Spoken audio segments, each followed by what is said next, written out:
So this is clearly not a 1.28 valve engine. Hi everyone, and welcome back to Project 40 and our new series, First Cars. In this series, we're going to be taking a look at the cars that got us first on the road and beginning that journey of loving cars. And what better car to start it with than my brother's engine swapped Vauxhall Corsa. I'm now in my 26th year of ownership. So 26 years, 165,000 miles, 2 original engines. It's finally got its MOT after quite a journey to get it back on the road. First question, why the Corsa? I mean, I bought it for the colour.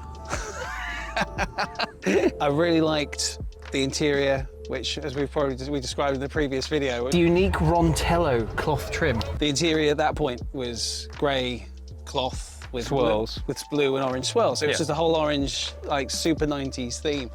And I loved it. It was a quirky colour. It was, yeah, it felt, for me at the time, I remember the gator on the gear stick, just thinking, that feels like a quality machine. I mean, I was 17, right? And 26 years later. 26 years later, here we are. Isn't that true now?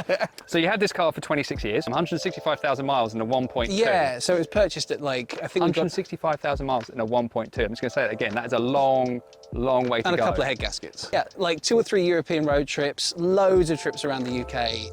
And it was, it was a chuckable car. It was good fun, and the thing was, I was learning with it. And that's continued to be the case to now. And this is all, as I said, I knew nothing. I like the colour. And I've always been a little bit of a tinkerer and just kind of started trying things here and doing things like obviously brake swaps. And as you go along and you learn a little bit more and you get a little bit more bold, you get a few more tools and so on and so forth, up until 2018. When the car came off the road. Right, let's now switch gears because that 1.2 8-valve 45 brake horsepower engine left the building. Yeah, someone picked it up from my driveway. And I'm sure it went to the farm and it's having a lovely life. Time. It's just frolicking around with all the other camshafts and head gaskets. Yeah, those little metal frames. Yeah. Yeah. Rest in peace. Like much of this car, actually. Let's pop the bonnet and let's see the upgrades that you've put in. So clearly this is not a 1.28 valve. So Matt, what do we have under the bonnet? Right, so we've got a 1.8 16 valve dual overhead cam X18 XE1 engine from a variety of cars of the period. This is 1999. And it was in Zafira. A variety of performance cars. A variety of performance. Real outright tyre shredding Yeah, this cars. wasn't chosen like for budget. And this particular unit came from Zafira, and is a much loved and well looked after Zafira. I mean, it's from a Wreckers. So make of that what you will. I was told it had a reported 67,000 miles on the clock when it was pulled. And it was because it was, I mean, as they all are, it was all just snipped out. So it's been yanked out of Zafira with love and tender care at the hands of a scrapyard. Yep. What are the tech specs of this beast? Okay, on paper, so we're looking 115 brake horsepower with 170 pound-feet of torque, about 125 pounds with 70 quid shipping. So, and was that with some ancillaries? Any ancillaries? Yeah, I mean, it came with the oil cap. Anything else? No, it came with the basic. So it came with the alternator, it came with aircon, but it was no gearbox. Oh no, I lie. No, it did. It came with the F17 gearbox. I've forgotten about that. So the question I think everyone will ask, why didn't you go turbo? Once again, it was a knowledge thing. There was a cost initially as well. So I was like, well, look, I can get this for 200 quid. Yeah. A price that the wife will be happy with. Sell it on that number, not all the other numbers that have kind of come in since then. So this only cost you 100 and something quid, the entire thing? The entire project, like kind of absolutely just, yeah. I mean, that's great value. That's because I said great value. Pre-inflation, right? So it's I think we have to be quite a lot of inflation to get to that final figure. Yeah, exactly. So it's but I wanted to kind of keep it simple. I wanted to see what it was like. There's no reason why I can't go further. I've got all the tools. If I want to change block, if I want to turbo this, there's there's options to turbo it with kits. They're quite expensive on their own. These still blast ones. So I need to buy a wrecked Zafira VXR. Yeah. That's so what you do. I wanted this, do things in stages, right? Yep. So start with this, start with NA, and then go from there. Prove out that I can do this. A drop-in solution. Yeah, that was one of the reasons I chose it. It was because it could go on to the pre-existing engine mounts, so front and the gearbox, which was just another, just reduced the barrier to entry, right? So I could reuse the same rad, a few different heater hoses. One of the most complicated potential things of any engine swaps comes down to, it's not the hardware, it's the connectivity. And I'm talking specifically about the wiring loom. Yeah. Was that a drop-in solution? No, that wasn't. So, as I said, it came in pretty hacked. I had sensors. You had your crank sensor, you had, whatever. There was all the sensors I was expected to be there were there, but everything was chopped. And not like, chopped in a cool way. Just no, chopped in not a chopped in way. a cool way. Chopped in a, you've got to put some time into figuring this out kind of way, Matt. So the loom you see, snaking all up here, that's all mine. That's all kind of handmade. That's me, right? Running back to the... Again, speaking back to the artisanal nature. Oh yeah. It's then artisanal cable tied as well. So there was a lot of time comparing that. That was just basically to hook up, obviously, the X18 XC1 ECU into the car loom. So immobilizer, being a key one, obviously ignition, all that kind of stuff. None of that, and obviously all the sensor wiring was all chopped as well. So I had to redo all the. I ended up with the two connectors going into the ECU, but no wires after that. So I basically had to, splice everything in from there. And yeah, so I basically had the two connectors into the ECU, a few wires hanging from that, but they were all cut. So it was a case of I had to splice all the existing engine, all the engine sensors, all the in-car loom, back to those two and figure it all out. And I spent a lot of time. It was happy Friday nights for me, with my well-used Corsa B Haynes and my less well-used but starting to get more used Zafira Vectra Haynes, and then onto the wiring diagrams, and then just going through, matching, figuring it out, lots of circles, lots of notes. This has been done. This is not a super common engine swap, but it had been done before, but there was just discrepancies in the data and how people had written stuff up. And I'm going back to posts that probably were last updated in 2012. So do you want to walk me through some of the things you had to do to make this engine swap work? Yeah, okay. So, the first thing, which you can't see, is I had to cut back the two heater matrix pipes in the rear here and the firewall. That was to kind of make for clearance for the quite large throttle body. So that was the first modification that was kind of had to be done. In terms of overall space, it's pretty good in terms of working on it. It hasn't been too bad. It is tight round the back here. But this package has not changed. The things that I had to kind of add in was to allow for the battery to kind of fit in its original position, was utilise a little aftermarket Mini Cooper expansion tank, and find things there where I could put the fuel pressure regulator that's needed in this modification as well. Apart from that, it was actually really straightforward because, we're utilising the original gearbox on the original gearbox mounts. It took the same radiator. So actually, it was a really straight shoe-in with the block. As long as those, as long as the heater matrix pipe were cut, it fitted. But everything else, actually in terms of original things, you're actually seeing some real original items here. The skull hasn't changed. This hasn't changed. Bonnet has. Yeah. Bonnet has. Bumper? Yeah. All the Headlights? Yeah. Several times. The doors have. The wing mirrors Radiator? have. Radiator. Yeah. 3 times now. I think wheel arch liners are original. They're plastic, aren't they? Yeah, it's like scuttle. Anything plastic is original. Washer bottle. Oh, that's true. And fan. The fan's original. Fan's original. Yeah, there you go. Yeah. That's how we're getting that conquer. And some of the loom. But not much else. Really not much else. But yeah, so actually, in terms of the story of the engine getting it in and stuff, that was relatively quick. It was just family, life, COVID, everything else. House moves. House repairs. Physically having to do this myself in my garage with 1 foot either side of this machine. Yeah. It was a huge challenge, but I felt better for it. I think everyone that works on their own car dreams of having like a full post lift and an actual workshop to work in, rather than doing things on their driveway or in their garage. I have a garage, a single garage, and that's been a dream come true. Yeah. Yes, could I do with 2 feet either side of the car?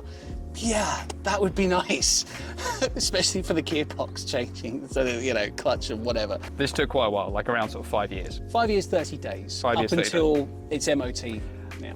Would there be anything that you'd have done differently? Go back and try and earn more money to do it. And make it someone else's problem. Make it someone else's problem. Because learning only gets you so far. It's much better just to pay someone to do it. Yeah. No, I mean, it's priceless what I've learned and what it's proven out to be. It's like, I mean, the way I see this, it was, you know, it was a huge goal for me. And, you know, some people will do that, you know, it'll be a physical goal, it'll be a sports thing. You know, it'll be faster, personal best. And that's not my bag, it's not what I was interested in. I set myself this goal of, you know, I wanted to do an engine swap. I wanted to do it myself. I wanted to do as much of it myself as possible. And I was absolutely determined to do it that way, you know, with all the included pain and suffering, but it was a pleasure to do it. Like with many things, the pleasure was at the end of it, after the massive fight. 90% and the pain pain. and the suffering. Yeah. We're now into the crushing lows. The joy profit stage. Yeah, exactly, yeah. And hopefully this engine lasts a long time. But I guess even if this engine does kind of shuffle off this mortal coil, I was looking at a new one. I was looking at other XC1s this morning on eBay. I mean, there's one on there for 89 quid. There's one on there for like fully complete 300. And I was like, well, I'll just get them, stick them in the garage, and they're there. Okay. Do you want to turn it over?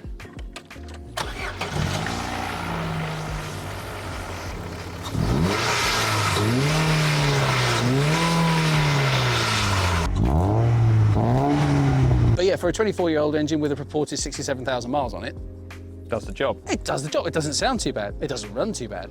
And I've done nothing to I've done actually nothing to the block itself.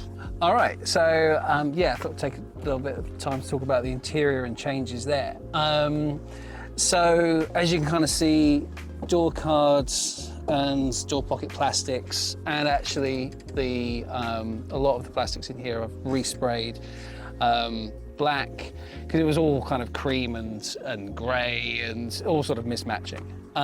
So I kind of wanted to sort of unify it a bit, and you know, with using the kind of black as the main colour, but then kind of have pops of colour with kind of sticker bombs and that kind of theme.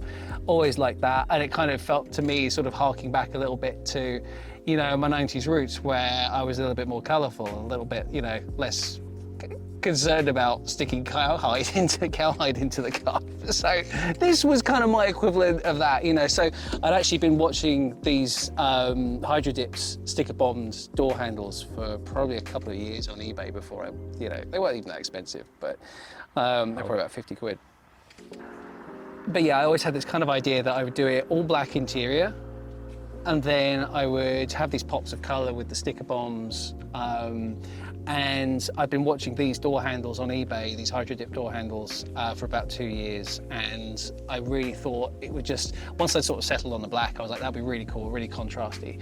And I've kind of done the same, you know, I've actually gone and put physical stickers and sticker bombed my sun visors, not that the stickers always stay on, and just kind of, you know, and I felt that it would sort of match with things like the SRI, so the GSI interior, which has kind of got multicolour dots all over it, but everything else kind of pretty just matte black.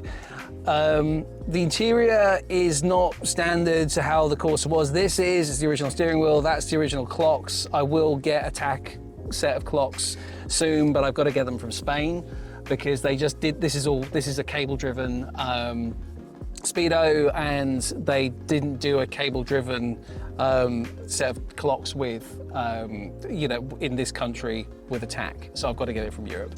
Other mods, because this car didn't come with much. That was one of the things that we had a lot of fun chatting about at Shedfest. It was basically just selling itself on its virtue of having nothing, right? I mean, I think you should walk through the audience of, you know, the fine complement of luxury features that were bestowed upon. You got a steering wheel. You got not a radio cassette, you got a radio. You didn't get a clock. Of course, you didn't get cup holders. You didn't get a glove box. That I fitted. That was from a higher rated trim level of Corsa. The MFD, the multifunction display that would connect to your tape unit, give you time, temperature, and also the play position of your cassette, should you have one, was that. So that got fitted. That was just had a little tray. That'll communicate with the CDR 400 that you've yet to install. Once you get rid of that Android head unit and go back to the 90s. My touchscreen Android. Well, the thing is, one of the things I like about this is it's got USB ports. One thing that is not yet working for very historical reasons is the 12 volt socket. That's not connected. Well, smoking is hazardous to your health. Yeah, and the reason it doesn't work is because that feed was originally, well, not originally used, was reused From the factory, you say? was used for my cold cathode lighting kit. Of which that lovely, I don't know if it's the green button. Oh God, I've gotten so used to it, I've forgotten to mention. That's what that button's for, right? Not that it works, but... No, it works, but it's still got the relay connected. And that was my button. This I purchased from Maplin's when I worked at Maplin's, to turn on my cold cathode kit. This button will be reused again because I purchased like a £17 LED. The finest quality available from Amazon. For seating position kit, and it's going to be used again. Probably using that same 12 volt feed. So that's why I like this head unit. It's got the USB ports in, so I can. But you don't need USB if you've got cassette. No, yeah, but I need to charge my. Oh yeah, I guess if I have, my phone's kind of redundant apart from maps maybe. Yeah. So that's gonna as obviously. And for the road trip, you won't be needing maps. That's not factory, yeah. Well, not Apple Maps, because you'll have a road real map. maps. That's why I got this, because back in the day I needed to store my A to Z. And it gives you 2 extra cup holders. It does. Actually, no, it gives you 2 cup holders. It gives me 2 cup Sorry. holders. And card storage or whatever it is. Yeah, for all your business cards, for all the business meetings. And the eagle-eyed of you will notice that I still have manual power windows. Well, remember, you've got manual windows, you've got non-power assisted steering, you've got no ABS. Essentially, this is like a Vauxhall TBR.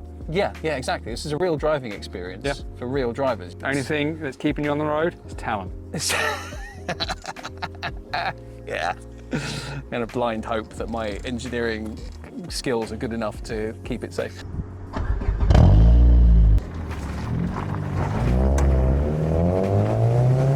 So 5 years, 1 month to the day, let's say. Pretty much. How does it feel to be back on the road?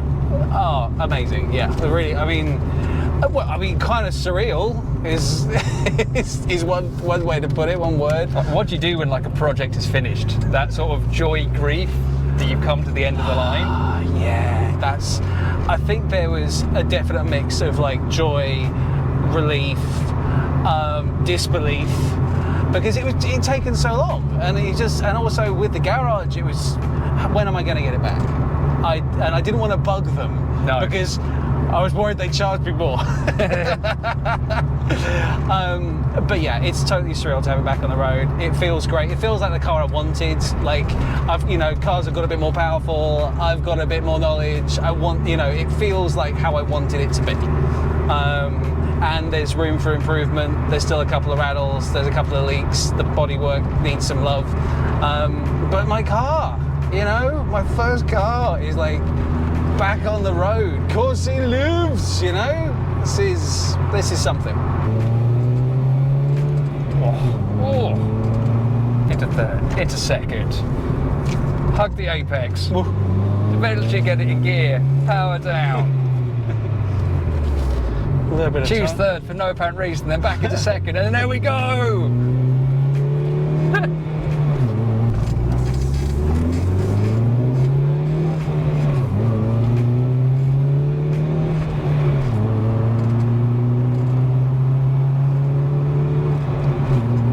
And even through sort of all the hardships, the stress, the pain, the skin knuckles, the bruised egos, the headaches, the migraines, the palpitations, the anxiety that any project car can give you, but certainly I think is definitely given you. you're at the end of the line and you're not dead, and you made it through, and you've made something that was so important to you, to obviously to your family, to my family, made it live again. And not many people put that level of dedication into something like that. A lot of people will just, you know, move on to the next car when it's not economically viable to repair. And this certainly wasn't economically viable to repair, but I think it was emotionally viable. Yeah, absolutely. And I think that's the biggest thing. And I think it's the whole thing about this concept of why I wanted to do the series First Cars is that, you know, some people do still have their first cars, and it could be a bog standard Corsa, or it could be an engine swap Corsa, or it could be a Fiesta, or whatever. But I think there's stories to be told in those cars of their journeys and the owners' journeys with their cars, what they've learned, and the skills that they've taken on as they've tried to nursemaid probably old bangers, you know, through the years and decades. And so if you have a first car that is still on the road and that you still love, reach out, get in touch. Hit me up on Instagram or on YouTube. I'd love to come and have a chat with you, maybe do some filming, and just share some of these loves of our first loves, our first vehicles, because they're always the most important, because they're never going to be the fanciest, they're never going to be the fastest, but they're the ones that matter the most to us. And with that, we're done with another episode. If you watched this far, thank you so much for watching. I really hope you consider liking and subscribing. And with that, we'll catch you down the road.